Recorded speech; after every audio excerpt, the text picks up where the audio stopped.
naka-line up. Kasi alam mo, yun yung tinatawag ko na ambush pa lang. Ambush. Hawak mo na yung mic. So, ambush, ano. So, if I pray, I'll do the prayer, tapos I'll invite them to accept Christ as our Savior. Maski na national pa yan, maski na lang sa Davao pa ako na halos 400 attendees, may mga Muslim, may mga ano pa. So, hawak na natin mic eh. Alam mo, pababain ako, Dok, ito pa eh. Diba? So, hawak na natin mic. So, we have to take every single opportunity that we have. Amen?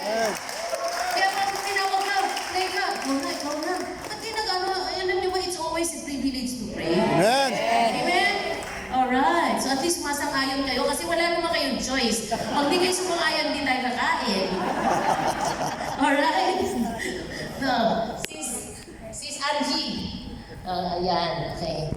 Yan, okay? So, yung management, okay, bigyan ko lang kayo ng konting background. Pakibalik lang konti, sandali ah.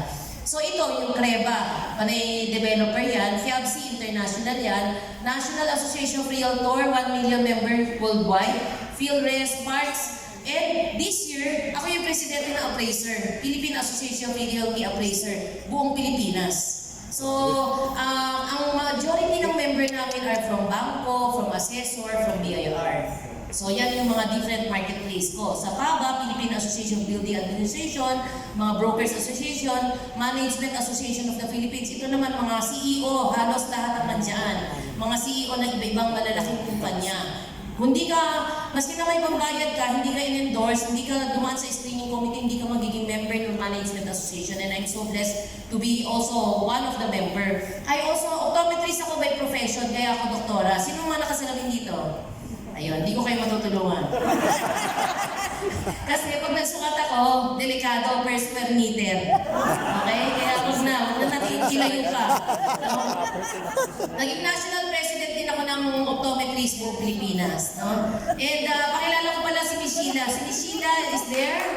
Aking assistant for now, parang kapatid ko na. And he is one of our department head, leasing, and together with my EA, si Miss Julia, kinukuha ko lahat ng payat para pag tumabi ako, payat na ako. Meron ng illusion. Illusion. Alright? So I have total 130 employees.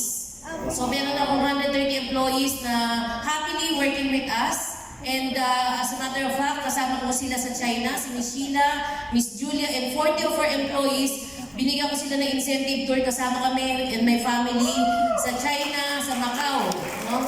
So kaya, yan lang yun kasi sila are considered kasamahan natin sa, so Miss Sheila is our worship leader. Every day, as in every day, 9 o'clock, 8:55 to 9:05, meron silang short devotion. Before you go to your respective place, meron tayo parang bayang magiliw. 3 things. Worship song isa, they pray together and may isang reading of scriptures. Every day yan. Tapos meron silang Bible study. Every Friday, meron silang Zumba. O di ba, saya ng buhay.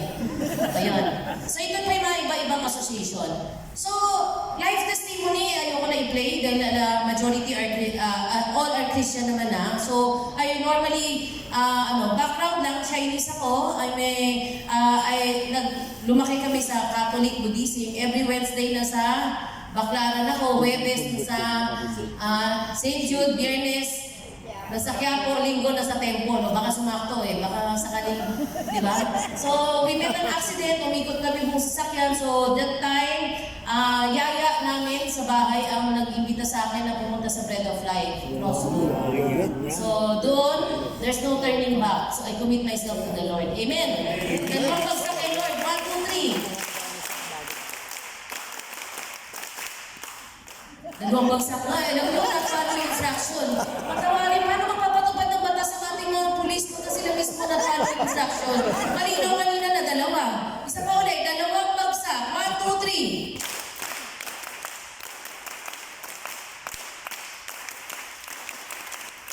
Ayun, Pastor, next time, huwag mo ko basta-basta imbitahan na pagkaganitong ano ba kayo, Ropor o Rowan? O ano? Ropor na, section 11 pa. Mas katawarin, next time.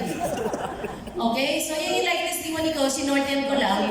And alam nyo, sinabi ko nga ito yung marketplace ko. Last June 28, 2023, I celebrated my 50th birthday. Baka balak nyo akong batiin. Happy birthday! Thank you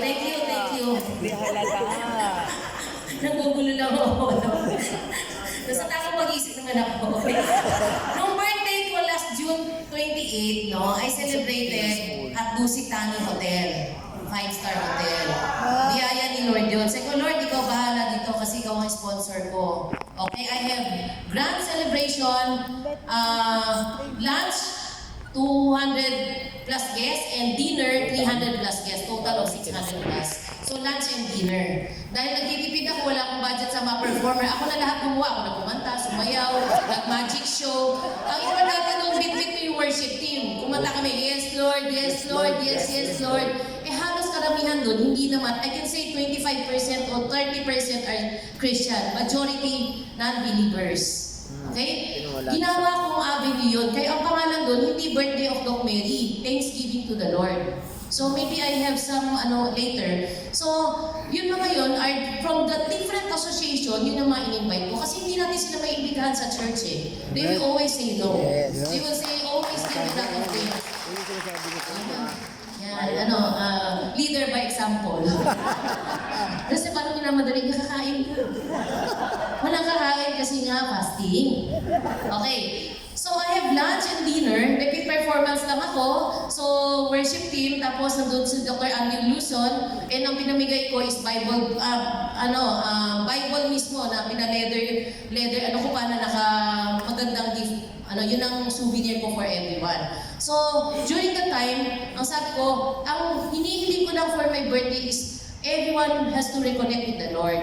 Yun. So, siyempre ako, para mas yung tao, kasi ako mismo, bisita ko lahat yan. So, ako mismo yung gano'n na, I want this day to be parang spiritual birthday for everyone, gano'n. So, ginawa ko yun para for them to follow me in prayer na may sinner's prayer. So, yun lang naman ang bottom line doon at the end of the day. So, tinaas natin si Lord. Ginawa na natin may mga ibang activity para hindi naman siya masyadong Pero alam naman nila, syempre, a lot of mga guests natin are so blessed din. Natuwa sila, pwede palang gawin yun. Kaya kung din pinapaalam sa iyo, pwede nyo rin gawin yun kasi it's a way for us to evangelize for those non-believer to come. Kasi they will come, of course, ikaw nag-imbita. Alam mo sino-sino nga nandun? May-ari ng UCC, may-ari ng GB Shoes, may-ari ng Kataylan, may-ari ng kung ano-ano. Kasi we have relationship with them for 25 years in my real estate business.